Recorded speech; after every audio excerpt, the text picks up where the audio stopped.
It was a quiet afternoon in the Swedish countryside in the late 1800s when Karl Boberg began his walk home from church. The sky was calm at first, but suddenly, the weather turned. A violent storm swept through the hills. Thunder cracked across the sky, lightning slashed through the clouds, and heavy rain poured down. Karl ran to find shelter, his heart pounding as nature warred with power. But just as quickly as it came, the storm passed. The sky cleared, the sun broke through, and the air became still again. Birds began to sing, and a gentle breeze stirred the trees. The world, once trembling with sound and fury, now stood quiet, beautiful, peaceful, and full of wonder.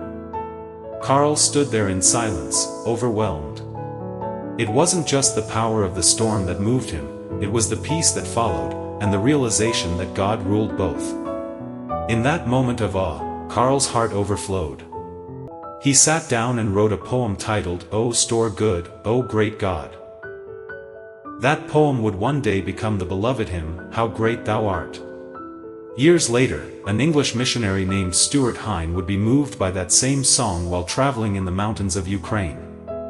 He added verses about Jesus' death on the cross, and the glorious return of Christ. Eventually, the hymn was sung by George Beverly Shea in Billy Graham's evangelistic crusades. Millions heard it, and millions were moved, not just by the melody, but by the message. You've probably sung it too. But next time you sing, "How Great Thou Art," let it change your spirit. Because this isn't just a song, it's a testimony. It's a reminder that the God who commands the nature is the same God who speaks peace to your heart. That the God who formed the mountains also carried a cross. That one day, the clouds won't just carry rain, they'll carry Jesus when he returns to take us home. Let your soul sing these words with new meaning.